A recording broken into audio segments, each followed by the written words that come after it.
मनन श्रीगुरुस्तवन स्तोत्राचे ओवी 6 ते 10 श्री गणेशाय नम. ओम द्रा दत्तात्रेयाय नमः. ओम श्री स्वामी समर्थाय नमः. श्री आनंदनाथ महाराजाय नमः. ऐसा तू बा अपरंपरू या अनंत ब्रह्माचा आधारू चराचरीचा आकारू पूर्णाधारू म्हणविले. असा तुझा महिमा अपरंपार आहे. हे गुरुराया, तूच या अनंत ब्रह्मांडाचा आधारभूत होऊन राहिलेला आहेस. विश्वापेक्षाही ब्रह्मांडाची संकल्पना फार विशाल आहे. वेदशास्त्रानुसार ब्रह्मांडात कृतक लोक, महरलोक आणि अकृतक लोक हे 3 लोक असतात. कृतक लोकात भूलोक, भुवरलोक, स्वर्लोक यांचा समावेश होतो, तर जनलोक, तपोलोक, सत्यलोक यांच्या समूहास अकृतक लोक म्हणतात. 9 खंड व सप्तद्वीपांनी युक्त अशी ही पृथ्वी, सप्त पाताळ्य आणि भुवः आदी सप्त स्वर्ग या सर्वांना निर्माण करणारे हिरण्यगर्भांड अथवा ब्रह्मांड आहे. या सर्व ब्रह्मांडाचे तूच अधिष्ठान आहे. अशा प्रकारे तूच तर या संपूर्ण चराचराला व्यापून राहतोस. तूच तर या सर्वांचा सांभाळ करतोस. यास्तव तुला पूर्णाधार म्हणतात.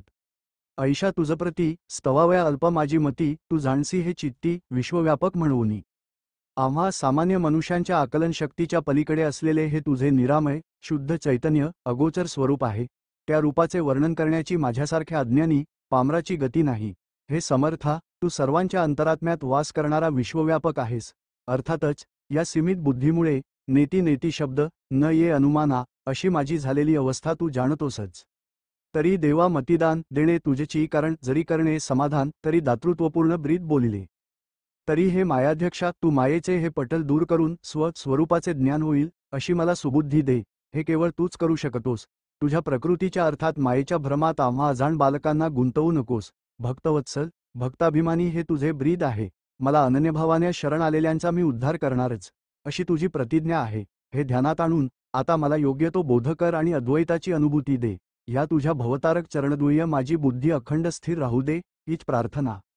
अहाजी निर्गुणा, विश्वव्यापक सगुणा, सत्य निराकार निरंजना, भक्तांकारणे प्रगटलासी.